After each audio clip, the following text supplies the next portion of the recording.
Entre más controles la situación de una negociación, menos necesitas interactuar con una persona. Para lograr esto, es muy importante que domines el tema más crucial para saber negociar. La palabra leverage no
de los movimientos en la balanza del status quo. El leverage significa entender qué es lo que tú tienes que el otro puede querer, o qué es lo que tú puedes hacer que el otro quiere evitar, o cuáles son las normas que tú conoces para dominar la voluntad del otro. El leverage es poder. El leverage es tener los medios necesarios para salirte con la tuya. El leverage es tener aquello que el otro necesita indispensablemente para vivir. Así que en todas las negociaciones debes de pensar en una balanza en el status quo entre tú y tu contraparte. Entre más leverage tengas, más pesado es tu lado de la balanza y más el otro se ve obligado a obedecer lo que tú deseas. Así que en todas las negociaciones tienes que preguntarte quién tiene más leverage. ¿Cómo puedo afectar el leverage del otro? Y a continuación, ¿qué voy a hacer? Las estrategias de leverage son muy distintas. Sus fuentes y sus tipos son muy variados. Pero la esencia para negociar radica en tener esos medios que el otro necesita, desea o quiere evitar para controlar su voluntad. El leverage emana de diferentes lugares, de diferentes formas y de diferentes circunstancias. Y para obtenerlo, debes de aprender a sacar de sus fuentes la fuerza necesaria. La primera y más importante fuente de poder en toda negociación es entender lo que el otro quiere. En los módulos anteriores hablamos de formular preguntas para entender qué es lo que el otro lo motiva o lo que teme o lo que busca, lo que necesita. Hacer esas preguntas correctamente y entender lo que el otro necesita es tener fuerza sobre él, es tener leverage sobre su conducta. Saber preguntarle al otro y considerar sus mejores intereses, sus finalidades o sus motivaciones, no solamente es una buena técnica o buena educación o buenos modales, también es una importante fuente estratégica de poder. La fuente de poder de entender lo que la contraparte necesita aumenta en la medida de cuántas preguntas hagas.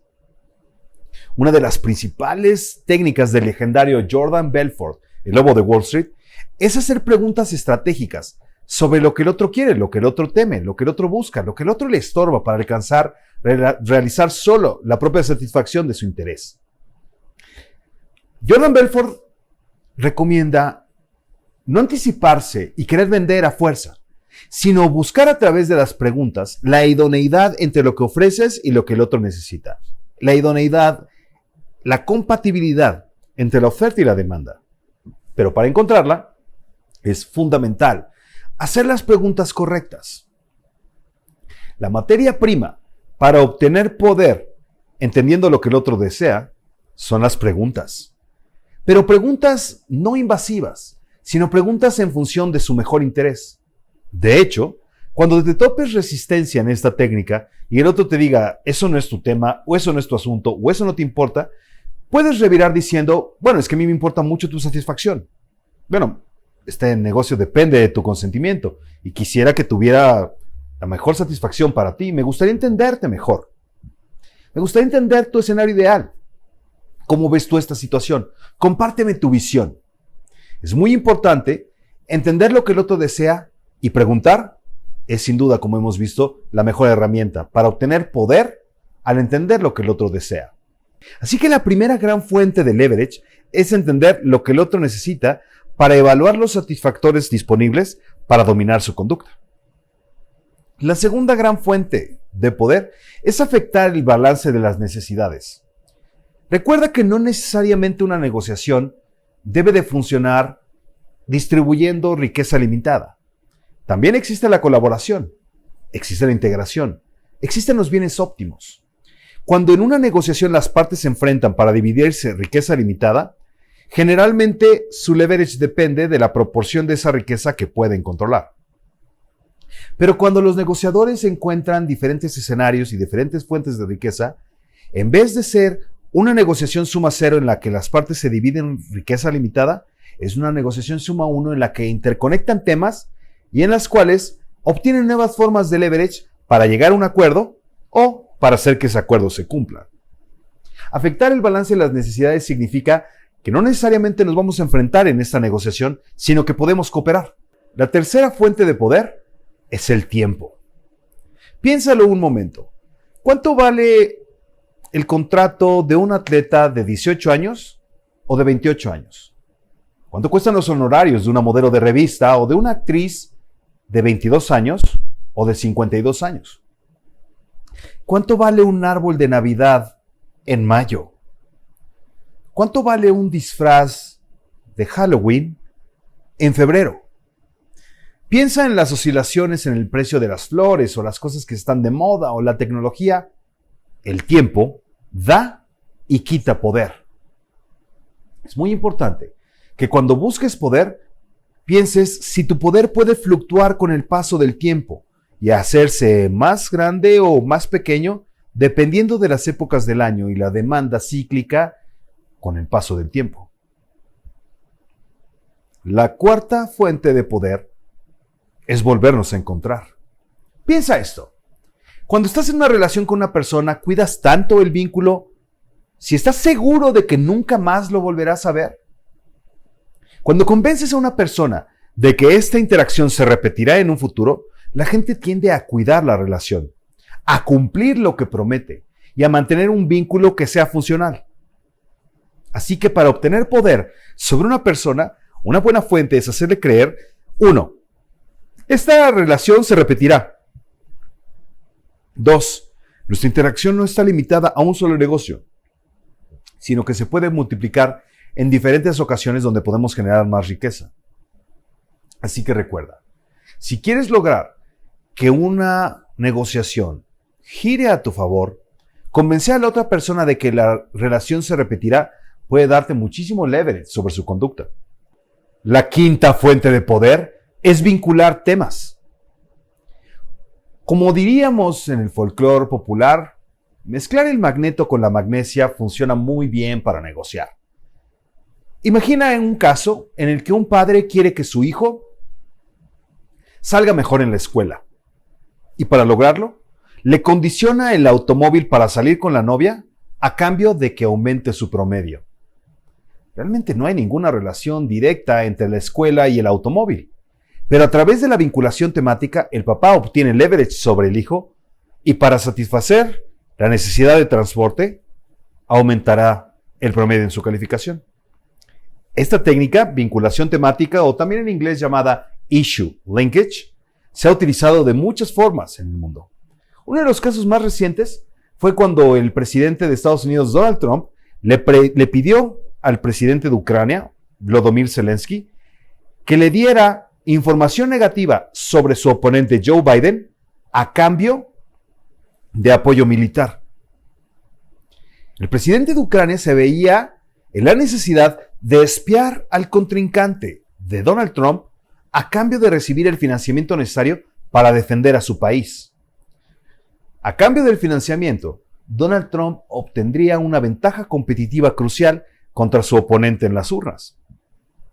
Otro caso muy famoso, hecho por el propio Donald Trump, es utilizar leverage vinculando temas a través del siguiente movimiento.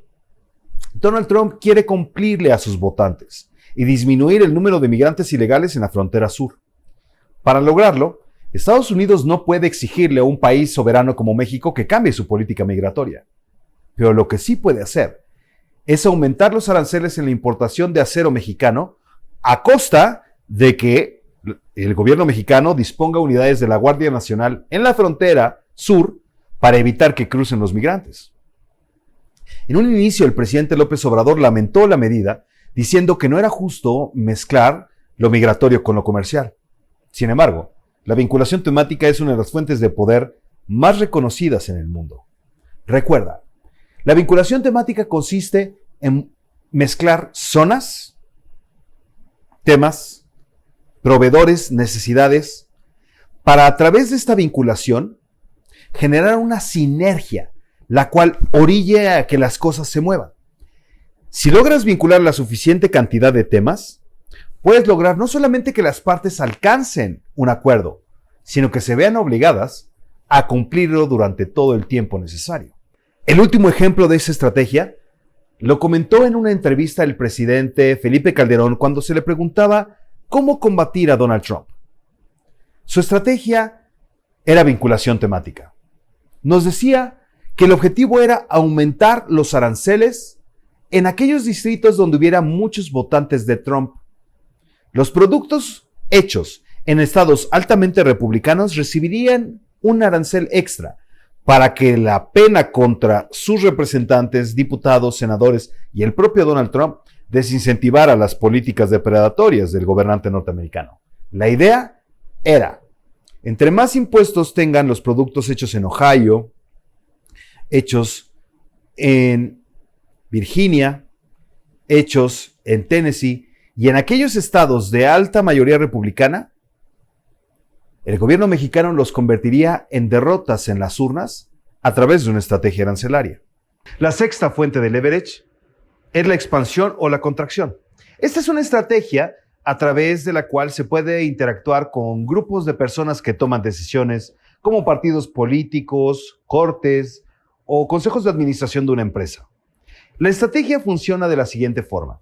Si puedes alterar el número de plazas que existe en un cuerpo colegiado para negociar, aumentando sus plazas o disminuyendo sus plazas, el poder per cápita de cada uno de los individuos se altera y te permite ganar leverage. La estrategia de expansión fue implementada por el presidente Franklin Delano Roosevelt, que durante 1929, implementando un grupo de políticas denominadas el New Deal para la recuperación económica de Estados Unidos, recibió la resistencia de la Suprema Corte de la época. Los ministros decretaron que esas iniciativas eran anticonstitucionales y para obtener leverage en su deliberación, el presidente Roosevelt implementó una iniciativa para que el Congreso votara aumentar el número de ministros de 9 a 16. El poder per cápita de cada uno de los ministros iba a disminuir porque iban a aumentar el número de plazas. Y ante este posible movimiento, los ministros decidieron aceptar las reformas constitucionales del presidente Roosevelt. Con la misma estrategia, en el gobierno de Andrés Manuel López Obrador, se presentó una iniciativa para aumentar el número de ministros de la Suprema Corte de 11 a 16, para generar una sala constitucional anticorrupción. De la misma manera que los ministros durante el gobierno de Franklin Delano Roosevelt, los ministros mexicanos también aceptaron las reformas implementadas por el presidente López Obrador. Hay muchos ejemplos de expansión y contracción. Rodrigo Borgia altera el número de cardenales en el Consejo Cardenalicio para tener más votantes a favor. Los diputados plurinominales han variado en su número a lo largo de la historia de México. E inclusive, la antigua CEO de Hewlett Packard, Carly Fiorina, a la hora de funcionar Compaq con Hewlett Packard, alteró el número de miembros del Consejo de Administración para tener más votantes en su coalición. El objetivo de esta estrategia es medir cuál sería el impacto de aumentar o reducir las plazas de este cuerpo colegiado para obtener leverage.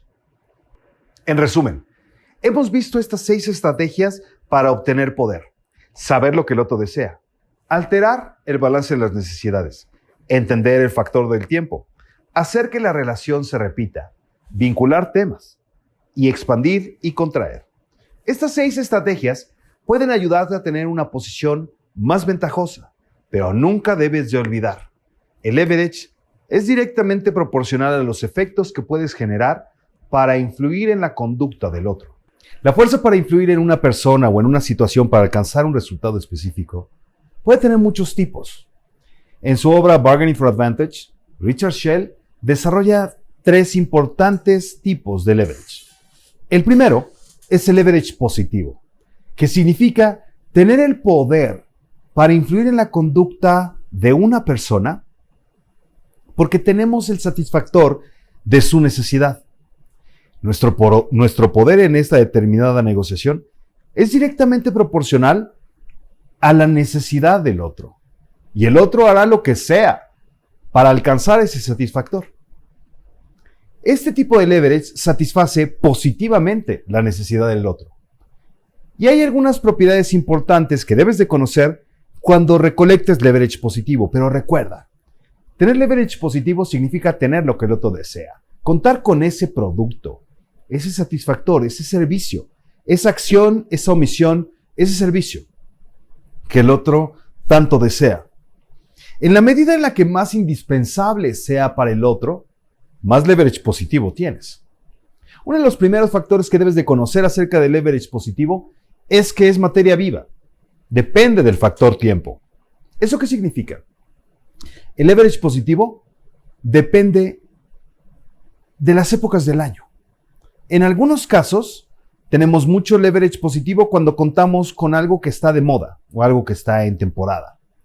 En algunos momentos, tenemos poco leverage positivo porque los productos de nuestra cosecha están por caducar, o nuestro ganado está mucho más viejo, o el atleta que representamos ya va de salida en su carrera. El factor tiempo es muy importante porque aumenta y consolida las fuentes de leverage o hace que se pierdan. El leverage positivo aumenta con el tiempo, sobre todo en el caso de cosas escasas, antigüedades, cosas que se añejan, piezas únicas. Cuando sumas mucho tiempo más escasez, esos satisfactores traen muchísimo leverage positivo. Entonces, otro gran caso de leverage positivo que aumenta con el tiempo es en el caso de los bienes raíces o el real estate. Algunos terrenos pueden no valer por ahora mucho, pero en el futuro valdrán muchísimo. Pero algo es un hecho. Cada momento que pasa, ese terreno vale más. En algunos casos, el leverage positivo se pierde con el tiempo. Eso significa, por ejemplo, productos de moda, productos que se consumen por una tendencia en el mercado, productos que se anuncian en la Premier y de pronto ya son consumidos por todos y bajan su valor. Cuando la información se convierte en producto, saber algo o las fotografías de algo o información estratégica, en la medida que pase el tiempo y todos lo sepan, valdrá mucho menos. El leverage positivo que adquieres por tener o comercializar tecnología se pierde rápidamente por el tiempo. Piensa en el precio de un iPhone 8 hoy o de un iPhone 8 dentro de 5 años. Piensa en el precio de un beeper o de un radio. La tecnología se vuelve obsoleta y por lo tanto pierde su valor con el tiempo. También, otra cosa que pierde su leverage positivo con el tiempo son las cosas que mueren o los perecederos. Animales, atletas, personas que venden en el mercado de la belleza, productos que caducan como las medicinas o bienes alimentarios consumibles. Estos productos caducan, envejecen o pierden sus atributos con el tiempo. Cosechas también figuran en este tipo de leverage. Entonces, si te dedicas a este gremio, es muy importante que tú conozcas los ciclos de producción y saber vender cosechas futuras. Otro de los elementos más importantes del comportamiento del leverage positivo es que entre más calidad, más prestigio, menor competencia, más leverage. Como dice el dicho, hace mucho frío en la cima del éxito, y es totalmente cierto.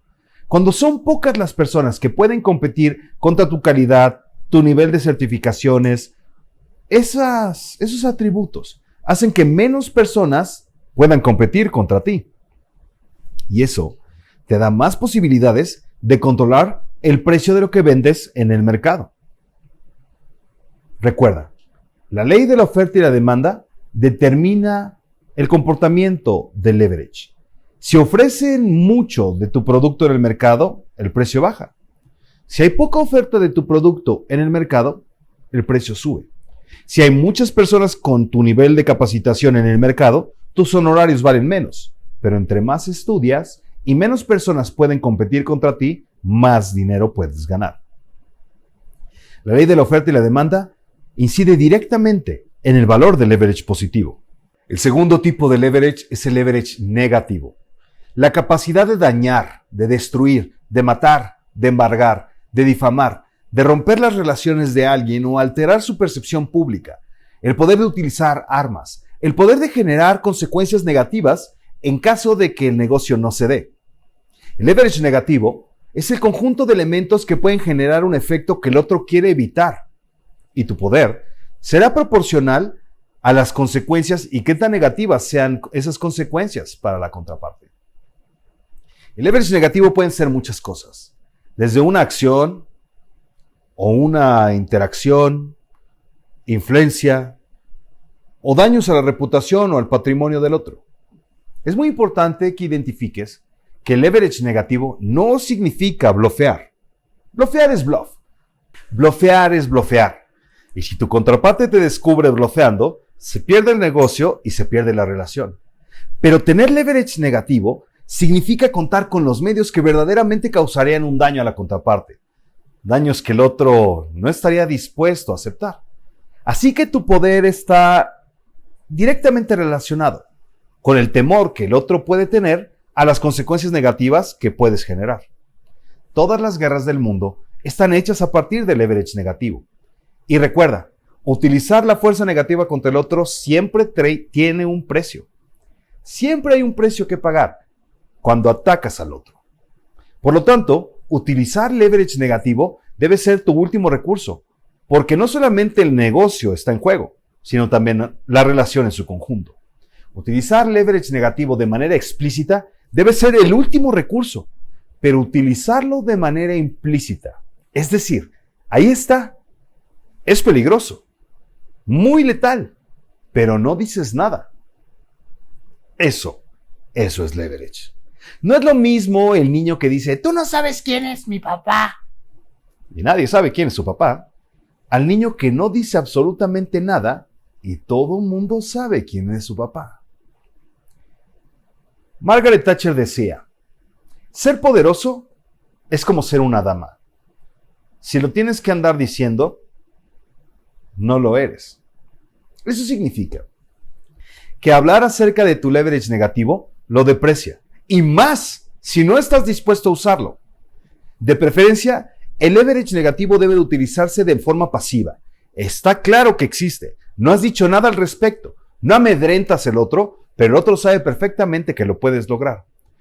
Si juntas estas condiciones, es muy probable que te hagas de una importante fuente de poder. Pero recuerda, cuando utilizas tu leverage negativo para amedrentar al otro, implícitamente le dices que el otro tiene algo muy importante para ti. Rara vez utilizamos el leverage negativo para algo que no queremos.